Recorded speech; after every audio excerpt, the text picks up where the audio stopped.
Hi, and welcome back to Live at FDIC, brought to you by Firehouse Subs, the firefighter-founded hot sub chain with a passion for hearty and flavorful food, heartfelt service, and public safety. Ready for your next mission? Firehouse Subs is offering firefighters the opportunity to continue serving after service now as restaurant owners. Learn more at www.firehousesubsfranchising.com. Well, as I said, welcome back to Live at FDIC. My name is Chris McClune. I'll be your host for this segment. And for this segment, I'm talking to Ryan Litt. He is with 3 a.m. and we're going to be talking about personnel location. Ryan, 3 a.m. is known as the Automated Personnel Location, or APL company. What is APL? I got to be honest with you, I wasn't quite sure until we talked just a few minutes ago. What is APL and what does it mean? And what does it mean to be the driving force behind it? Well, first of all, thank you for having me, Chris. Honored to be here. I think if we're talking about APL, we have to start with AVL. And hopefully most of your listeners would know what that means, which is automated vehicle location.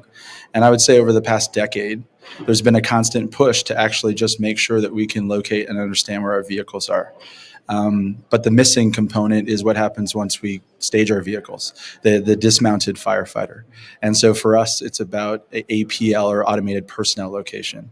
But the other part of emphasis is the democratization of this information. So like the idea of AVL, the idea of where your vehicle is located, a lot of people are sharing that information. And we believe that personnel location needs to be shared as well. So we're definitely on a mission to ensure that it gets in the right hands at the right times. What does your APL offer that other solutions don't? Yeah. Or a better way of putting it is, what sets your solution apart from what else is available?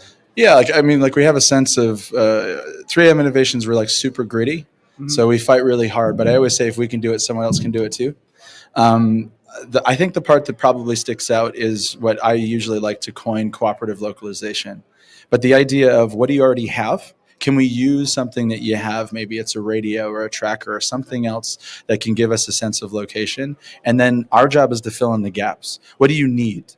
And in some cases, that need can be things like 3D location. I need to know how high someone is or how low someone is.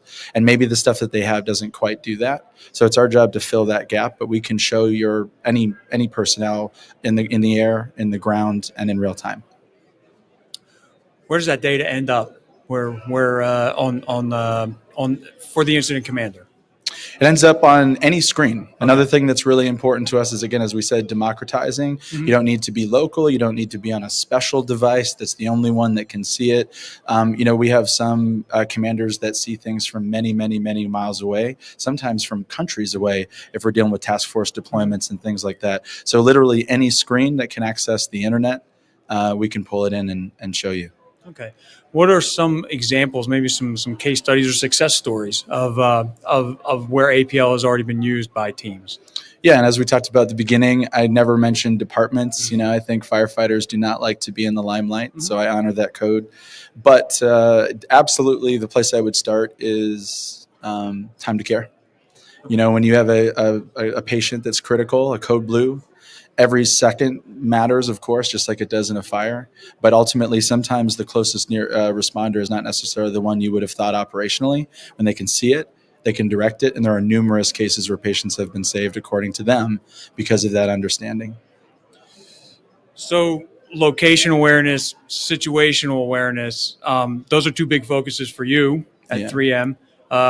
Both major focuses for firefighters all the time. We always train on situational awareness. I'm sorry. So how do you differentiate between location awareness and situational awareness, and how does APL play into them both? Yeah, I think it's a great question. I think from the core standpoint, our viewpoint is location awareness is how it sounds. Where is everybody at this moment? Mm-hmm. And there are times when that is a very important story. For example, we do a lot of wide area type deployments, brush fires and mm-hmm. wildfires or rescue. You need to know where everybody is at any given moment, and also to redirect them, right? Because mm-hmm. sometimes a misdirection can turn into miles, which can turn into hours, and those hours are critical from a mitigation standpoint, right? So the location is the here and now, what's right now. The situational awareness, I think we've all seen it at at FDIC and everywhere else. I'm not sure that everybody quite understands what it means anymore as a consequence. I think a lot of times we hear situational and it's like a million things coming at you at once. Right. And if we've learned anything from places like here, cognitive load is a real concern, especially if you're a commander and you're trying to make decisions. So the way we like to think about situational awareness, you take that location and now we can contextualize information. We understand who that person is and what they're trying to accomplish and bring the right information around it for contextual understanding. So we sort of look at it as like an enhancement once we understand where people are so that we can minimize the noise and get people to what they need. Okay. You've been doing a lot here at FDIC. We were just talking about some of the history that 3 a.m. has with FDIC. But for this year, what have you been up to, and what are people finding at your booth, and what are some of the other things that you've been doing here? So from this year, obviously, lots of big deployments with United States-based fire operations, which is really exciting. We've got some new international deployments, which we're really excited about. They're all part of the IFAFRI, the International Forum to Advance First Responder Innovation. So it's all part of a collective. As we understand these problems that get so much bigger, sometimes we need help and people come to us, but other times we go to them.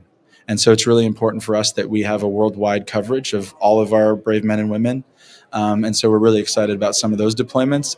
And last but not least, we have some really exciting partnerships forthcoming. There will be announcements in the coming weeks, I think, at this point. But very, very big distribution and very great technology enhancements that really help us to kind of hit some of those zones where radio is denied. So really excited. Everybody should keep an eye on it. I don't want to say anything because I'm not supposed to. No problem. No problem. Across the room there. She's like, no. Shooting darts at you with her eye. Do not. Yeah. Whenever we talk about the type of products you're creating, the type of concepts you're bringing to fruition, it is kind of hard to conceptualize sometimes what it is, especially when we talk about technology. So if there was one thing you'd like people to walk away with from either this podcast or from all the people that you meet here at FDIC regarding APL or anything else that you're involved with, what would that be? That's a great question. Many years ago, because I've been coming to FDIC legitimately, it was my first introduction to the fire service in 2017. And we had the pleasure of meeting Bobby Halton, and then we had the honor of him really lifting us up. So hopefully it meant we were doing something right. But I will tell you, I met so many firefighters in the early years, and they would pull me into dark corners, and they would tell me about the Holy Grail. And I was like, what's the Holy Grail? And they're like, it's being able to locate our guys inside of a structure in 3 dimensions. And I'm like, I'm a little nervous that it's a magical cup that will keep me eternally youthful. Maybe it's not possible. Maybe it's a fantasy, and I'm a realist. I'm a technologist. I'm obviously not risk averse, but hey, am I going up a tree that I'm not going to be able to climb, And I think that the emphasis I would make now is it's not a fantasy. We're doing it now with real departments, and it's not overly complicated. We're always working on making it as simple as possible. We say complement, not complicate. And I'm so proud of some of the departments we work with now that they're standing it up and scaling big without any of our contribution or help. So I think that not only is it possible, but it's in reach. Like it can be done. So we've almost reached the Holy Grail. Well, I don't know about, there's always things to do, reach, but we can locate people. We were running around here, for example, the JW Marriott, and went all the way to the top and the bottom, and everyone's going crazy and chasing each other around to verify. But it's totally possible. I think there's lots of big problems to still address.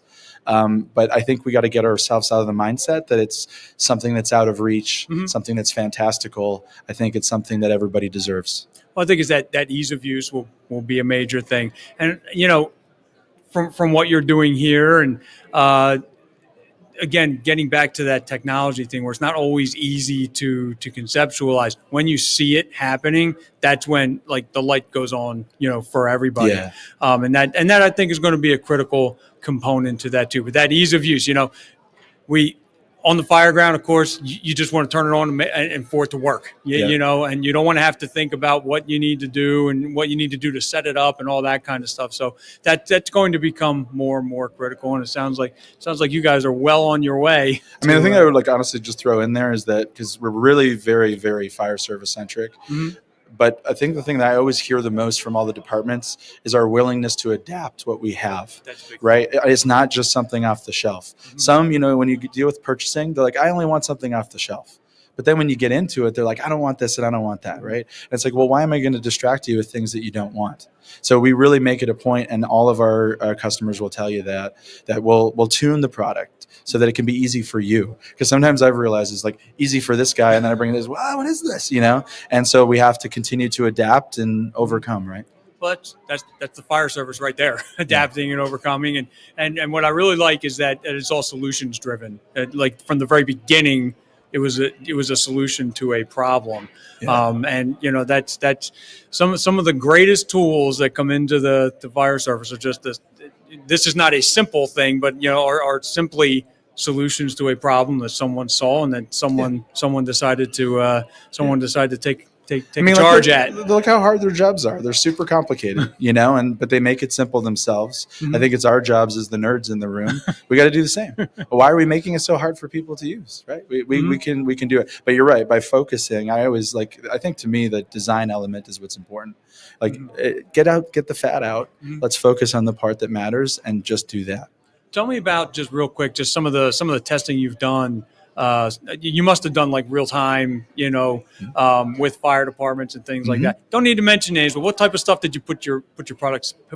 What paces did you put them through? I mean, in the fun way, like the craziest stuff you can imagine. Because when you bring it to a fire department, the one structure, this place where nothing works, that's where we're going, right? So very, very common. But I think, you know, super high rise structures, of course, you know, where radio comms and things start dragging because you're really high up. Subterranean environments. The hard part for us is there's no mapping for sub-T. I can show your location sub-T. So I mean, like we still have more work to do.